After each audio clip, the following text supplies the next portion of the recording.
오늘 디모데전서 4장 6절 10절 말씀을 가지고 나의 경건 생활을 하는 주제로 잠시 말씀을 드립니다. 경건이란 과연 무엇이냐? 남들 앞에서 거룩한 모습 보이는 것이 경건이냐? 경건이란 하나님을 경외해야 하는 마음, 하나님을 경외하는 마음을 바로 경건이라고 얘기할 수 있을 것입니다. 경건의 삶은 무엇이냐?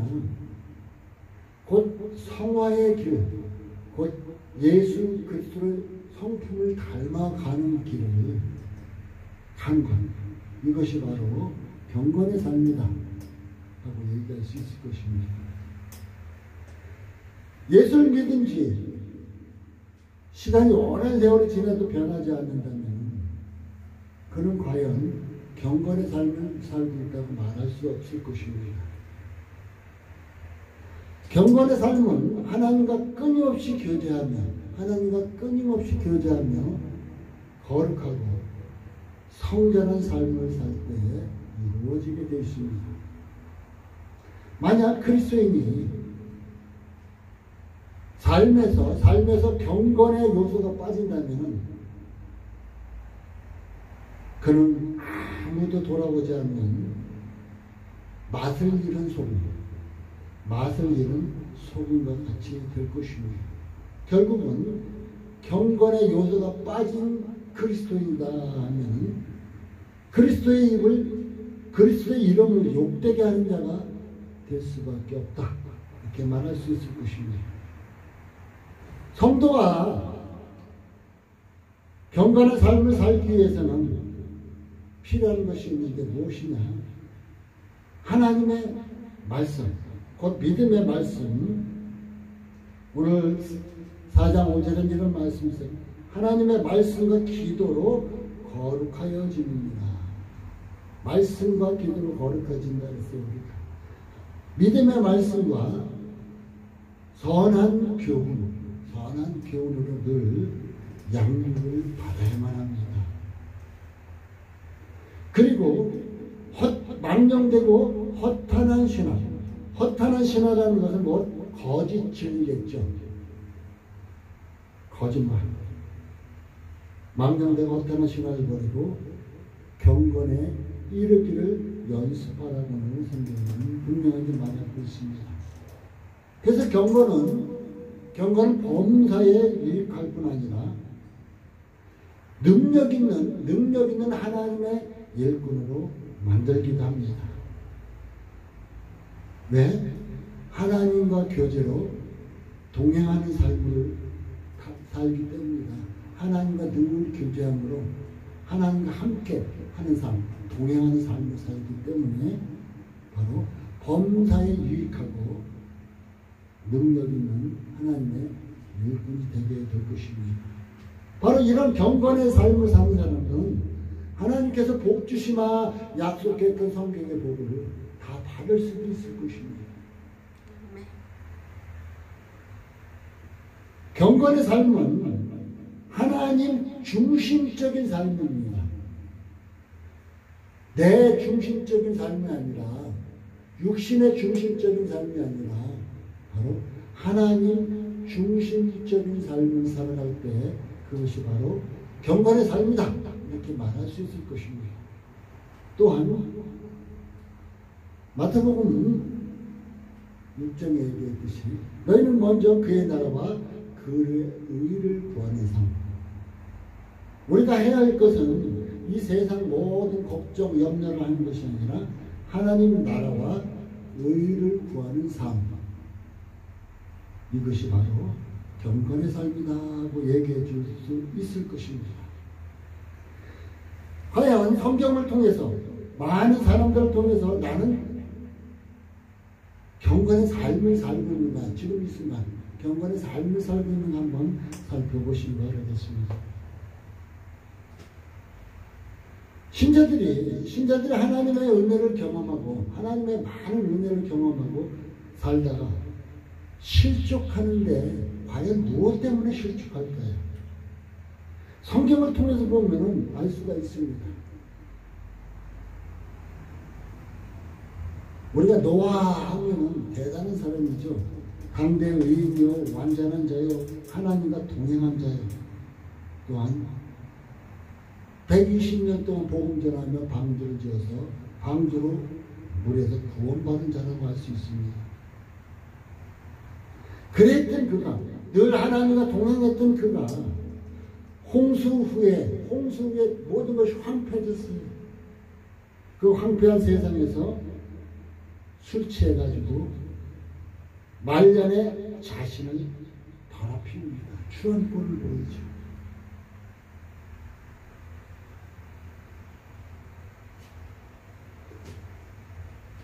성도가 바른 신앙생활을 하지 못하게 되면은 이제 많은 자의 가시가 되기도 합니다. 이런 것은 뭐냐? 왜 그랬을까? 왜 그랬을까요? 깨어있는, 믿음 안에서 깨어있는 일에 실패했기 때문에 결국 노아도 말년에 이러한 추한 모습을 보였다는 것입니다. 우리는 소돔과 고모라 잘 압니다. 이제 롯이 소돔과 고모라에서 구원을 받습니다. 근데 그 딸들이 어떻게 그 아버지를 술 먹여서 술 취하게 해서 그 아버지와 관계하여가지고 자식을 낳는데 두 딸이 하나는 모압이요 하나는 암몬이라는 자식들이 낳습니다. 그런데 결국 이들은 모든 사람들에게 손가락질을 받은 이런 상태의 자식을 낳았어요.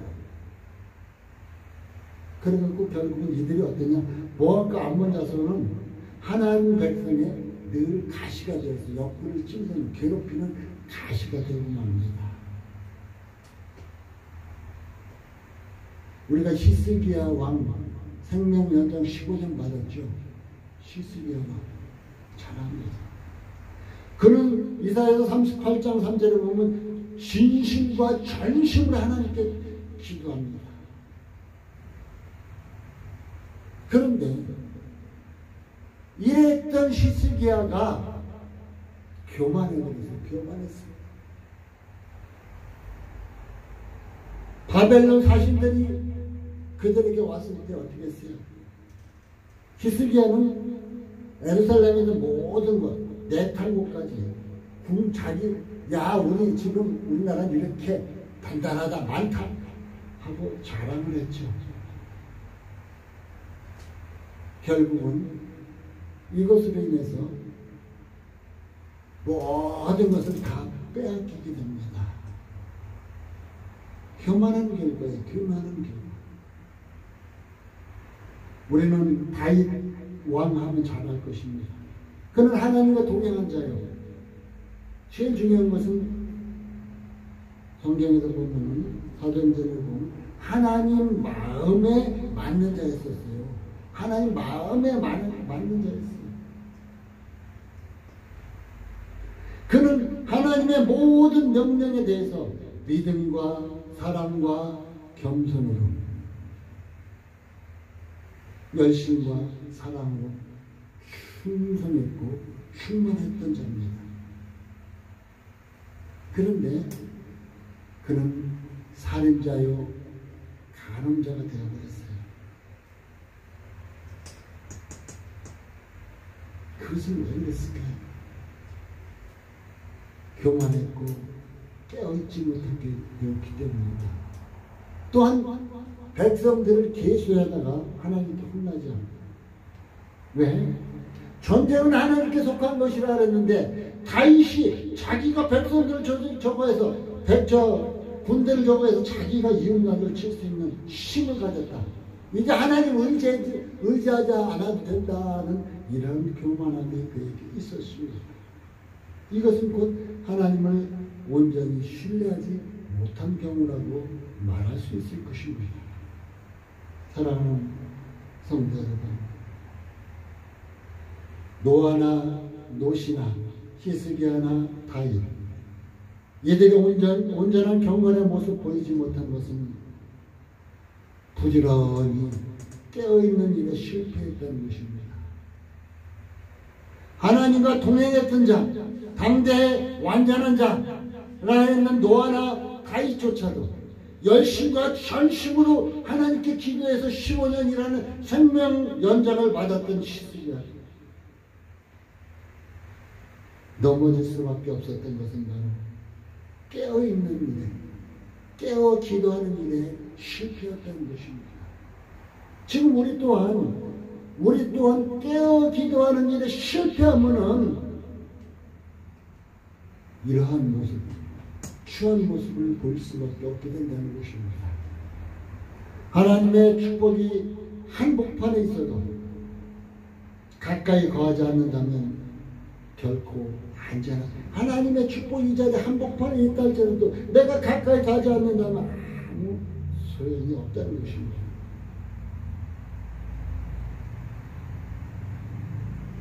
과연 살인자요, 간음자요, 술 취한 자요, 교만한 자, 누가 과연 이들을 사원하다고 말할 수가 있겠습니까?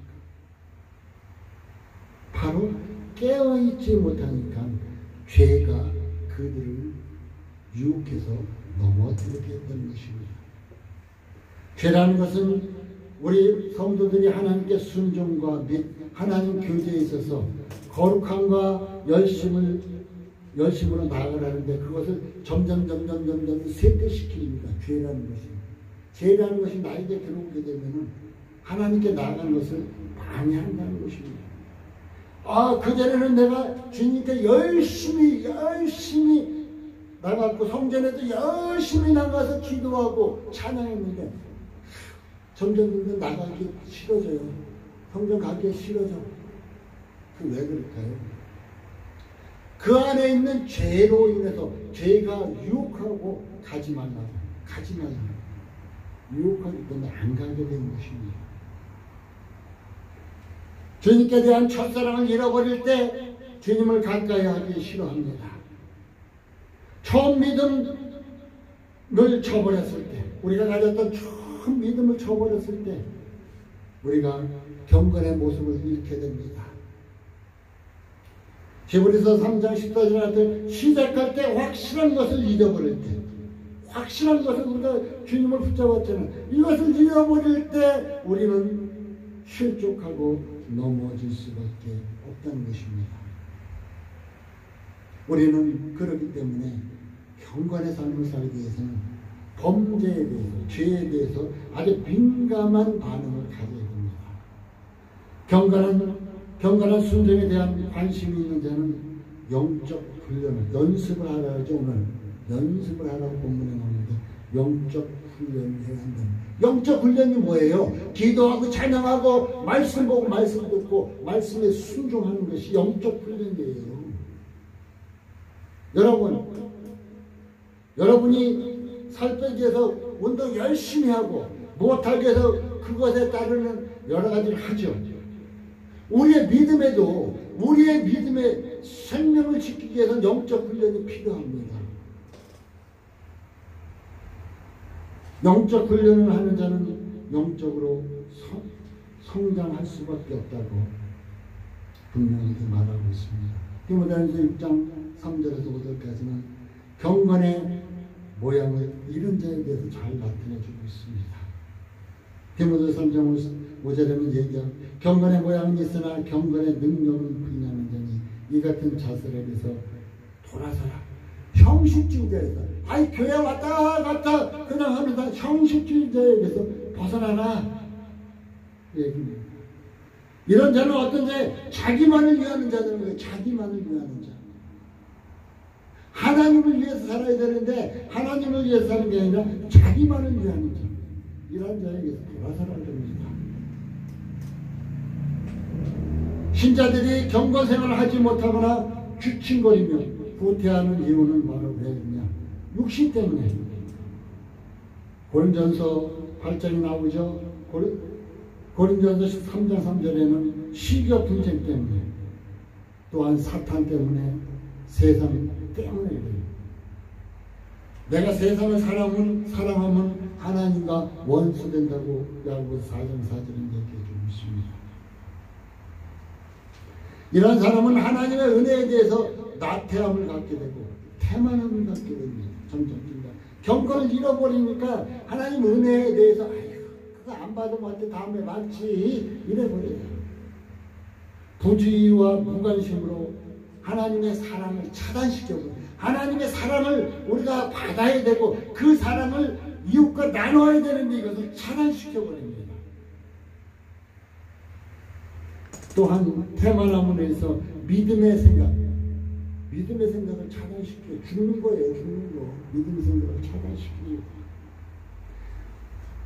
우리는 순종과 부지런함이 구원의 오물을 열린 상태로 보존하지 않으면 막혀버리게 되어 있습니다.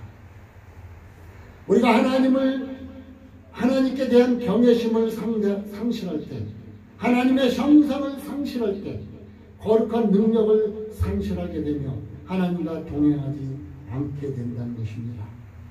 우리는 거룩함과 경외함으로 하나님과 늘 교제해야만 한다는 것입니다.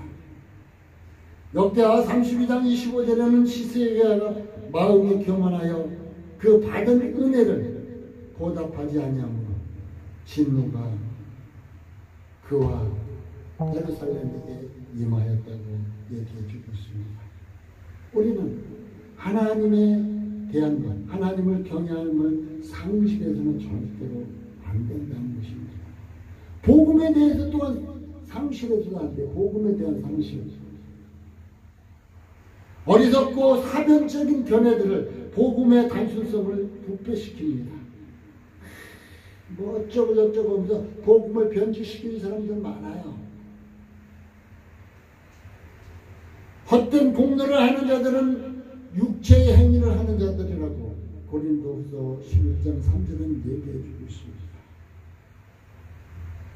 여러 해 동안 주님과 동행했던 자들이 사람들과 헛된 교훈에 기울이다 보니 자신의 은혜처럼 멸시하게 됩니다. 성도는 하나님의 말씀을 상실하지 않도록 깨어 기도해야 한다는 것입니다. 하나님의 말씀은 살아있어. 그 영과 혼과 및 골수와 간절을 찔러 쪼개기까지 한다고 히브리서는 얘기해주고 있죠. 디모데후서 3장에는 우리를 구원시킨 능력이 바로 하나님의 말씀이 된다고 그랬어요. 베드로서에는 또한 뭐라 그랬어요? 우리가 거듭난 것이 하나님의 말씀으로 거듭난다고 그랬어요. 이 말씀이 상실되지 않도록, 이 하나님의 말씀이 변질되지 않도록 우리는 깨어 기도해야만 한다는 것입니다. 하나님 말씀 성경 66권 그대로 받아들이세요. 의심하지 마세요. 모르는 대로 하나님께 기도하면서 받아들이세요. 하나님께서 여러분의 눈을 열어서 보게 하실 때가 있을 거예요. 깨닫게 하실 때가 있을 거예요. 억지로 깨달으려 하지 마십시오.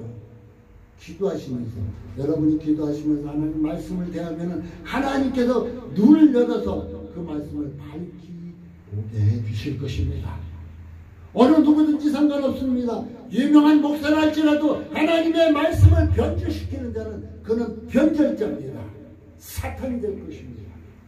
우리는 하나님의 말씀을 마지막 때 절대로 변질시켜서는 안 된다는 걸 꼭 기억해 둬야 할 것입니다. 우리가 깨어 사탄을 대적하는 일에 부족하게 되면 후퇴하는 신앙생활을 하게 돼요. 사탄을 깨지고 신경 안 쓰고 대적하는 일이 부족하게 되면 신앙생활을 후퇴하게 되어 있다. 베드로전서 5장 8절은 근신하라 깨어라 마귀가 우는 사자같이 돌아다니는 삼킬자를 찾나니.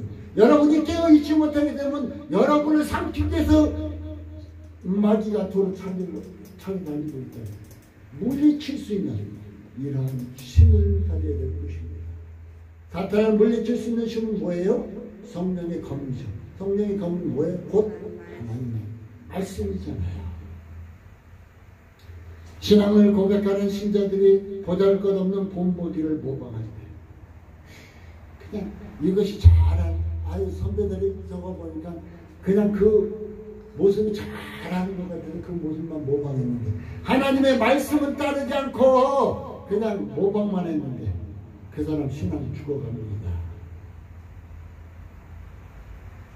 또한 우리 인간들에게는 정욕적인 것이 많이 있습니다. 마음속에 은밀하게 정욕을 즐길 때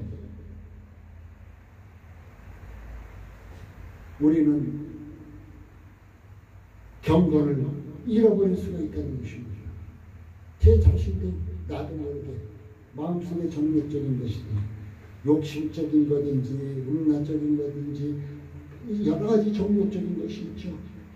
이런 것이 마음속에 일어날 때거든요. 경건을 상실할 뿐 아니라 하나님을 멀리하게 될 수밖에 없다는 것입니다. 그래서 사도 바울 선생은 고린도전서 9장 17절에 자신을 날마다 쳐서 복종시킨다고 한 이유가 그러한 이유입니다. 마음속에 숨어 있으면 마음속에 죄가 숨어 있으면 거룩함을 쇠퇴합니다. 믿음과 기도의 훈련을 방해한다는 것입니다. 마음이 어둡게 된다고 시편 기자는 말하고 있음을 봅니다. 여러분 하나님과 개인적인 교통을 등한시할 때 여러분 하나님과 개인적인 소통 이거 잘해야 됩니다. 기도를 등한히 하게 되면 하나님부터 멀어지고 실증을 느끼고 순종이 하기를 싫어하게 된다는 것입니다. 그래서 경건의 모습을 잃게 된다는 것입니다. 이런 자는 죽어가고 있는 나무와 같습니다. 지금까지 말한 이런 자는 죽어가고 있는 나무와 같습니다. 또한 향기가 없습니다. 열매가 없다는 것입니다. 믿음에 실천 없는 지식의 증거를 가진 자들, 신학적인 지식은 마치 수종을 앓고 있는 사람이나 열매 없는 잎만 무성한 나무처럼 불균형하게 부풀러 올라오게 되어 있습니다. 고린도전서 8장 이전에 지식은 교만하게 하며 사람은 덕을 세운다고 했습니다. 바로 머리만 하나님의 말씀을 들어서 머리만 커진 사람들 순종하기 싫어합니다. 자기를 나타내기를 좋아한다는 것입니다. 지적으로 말씀을 받으면 하나님의 말씀을 가지고 칼질하고 설교자를 비방하고 결국은 이들은 지적으로 말씀을 받은 자는 구경꾼이 된다는 거예요. 예배 나와도 구경꾼이 되어버린다는 것입니다. 복음의 진리를 두뇌 지식으로만 여기는 자는 헛되고 그 마음이 메마르게 들고 말 것입니다. 한때 주님과 겸손히 동행했을지라도 지적으로만 풍성해진다면 말만 하는 사람이 될 것입니다. 양심의 가책이 없어질 것입니다. 허영심만 될 것입니다. 생활의 열매가 없게 됩니다. 영적 부패가 뒤따르게 됩니다. 이런 자는 심령 안에 진리의 능력을 경험해 보려고 노력하지도 않고 진리의 개념에 만족하고 말 것입니다.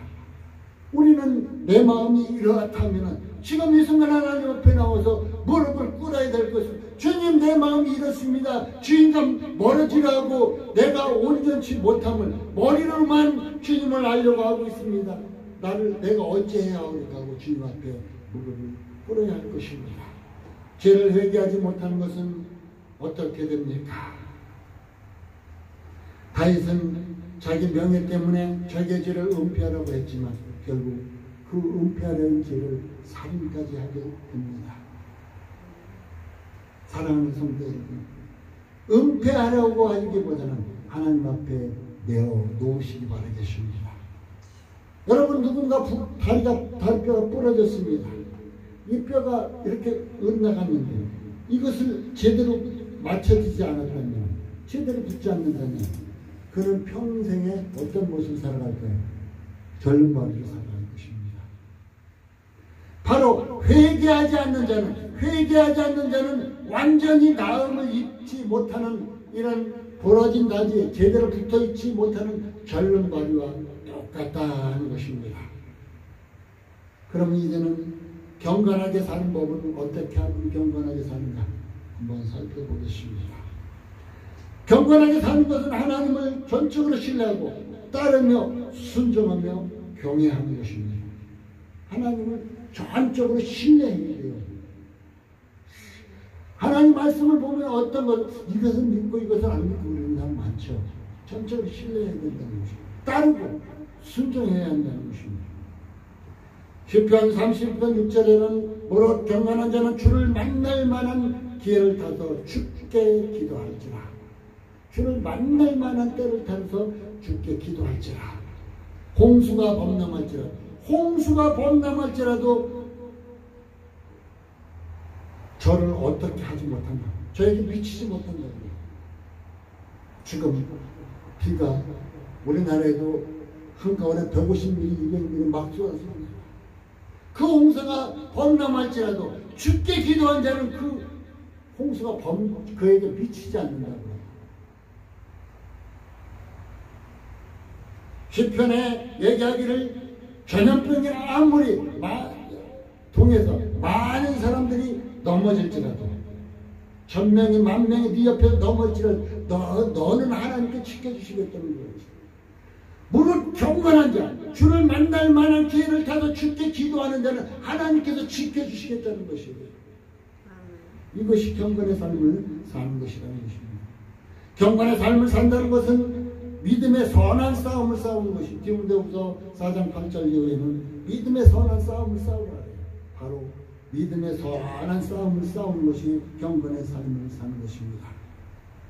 배가 이제 큰 대양을 향해서 떠나는 모습은 진짜 감동적이고 희망적일 것입니다.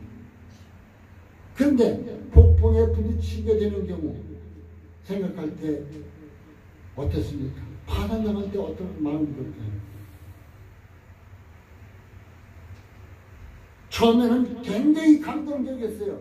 그런데 그 배가 폭풍을 만나고 바다를 만나고 파산되어 버립니다.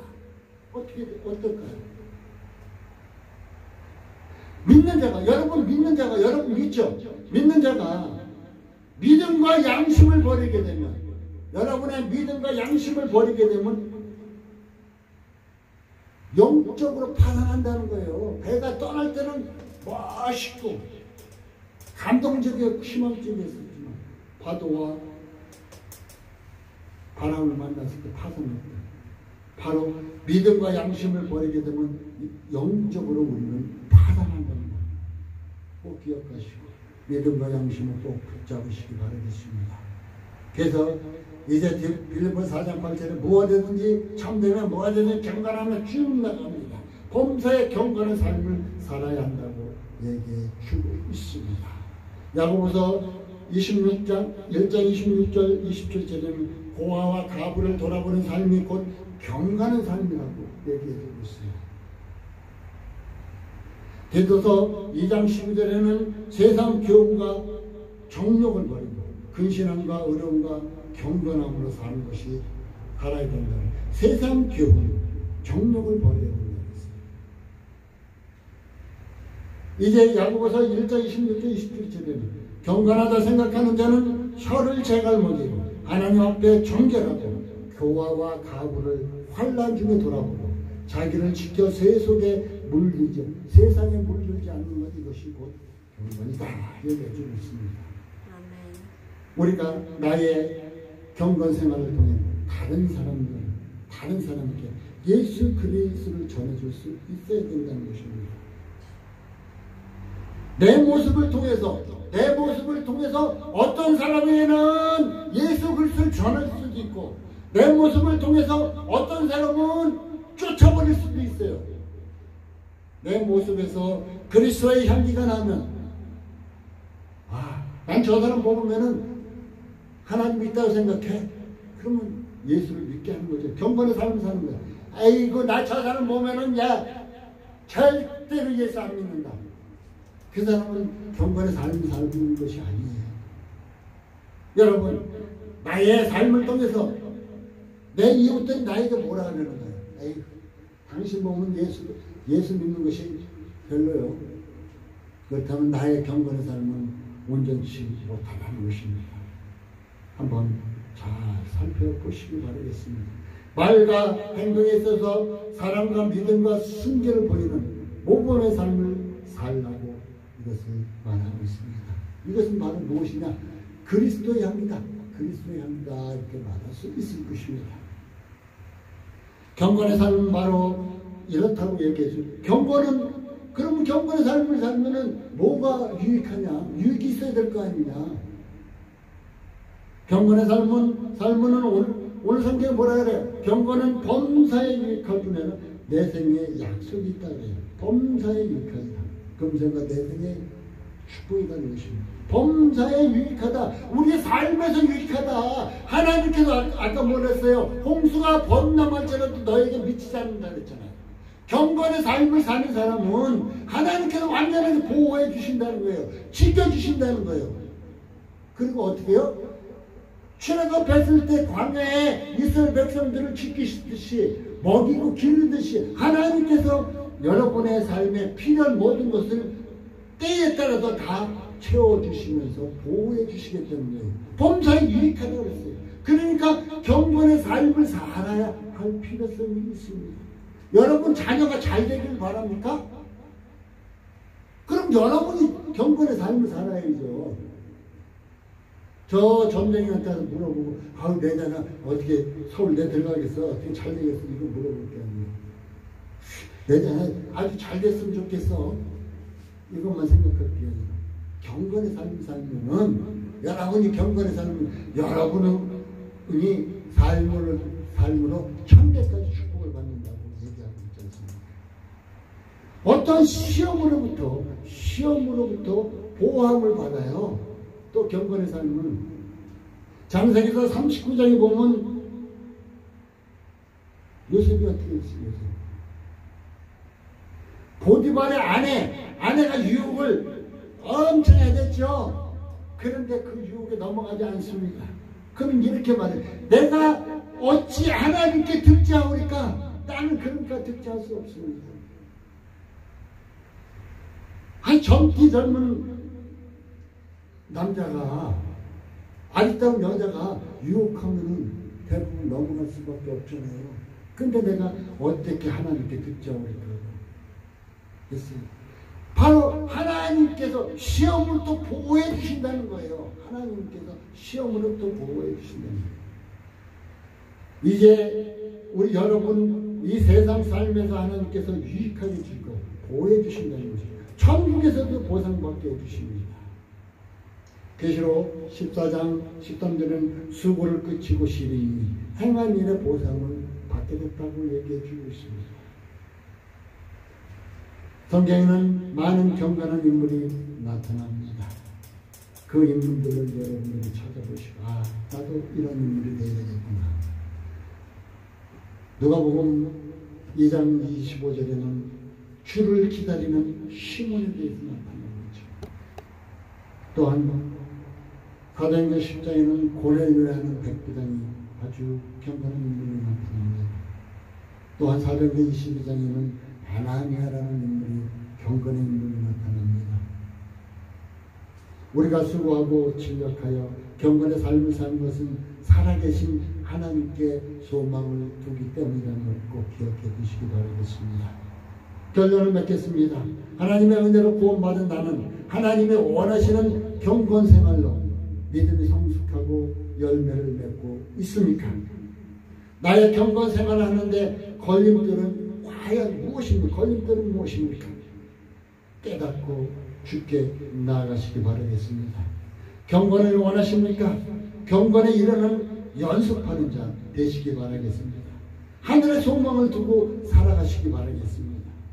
그러나 경건에 이르는 연습을 하지 않는 자는 세상에 관심을 두고 있는 사람이며 그런 영원한 것에 소망을 두지 않게 경건 생활을 원하지도 않고 하지도 않는가 하는 것입니다.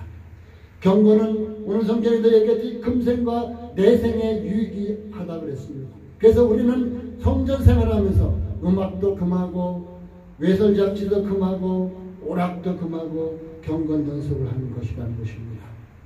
성도는 경건의 의무가 있고 경건 생활을 쫓아야 한다고 디도서 2장 10절이나 디모데전서 6장 11절에 얘기해 주고 있습니다. 제가 한 절을 읽겠습니다. 너 하나님의 사람아, 이것을 피하고 의와 경건과 믿음과 사랑과 인내와 온유를 쫓으며 믿음의 선한 싸움을 싸라고 디모데전서 얘기해 주고 있습니다. 디모데전서 3장 16절에 경건의 비밀은 크다 그랬어요. 경건의 비밀이 얼마나 크냐면 경건의 비밀로 내가 경건한 삶을 살면서 금생과 내생의 축복을 받고 하나님의 보호심을 받고 이제 천국에서도 축복받는다고 경건의 비밀에 대해서 말해주고 있습니다. 여러분 어차피 예수 믿는다면 경건의 삶을 살고도 축복의 삶, 복받는 삶이 되시기 바라겠습니다. 기도합니다. 감사합니다. 귀하고 복된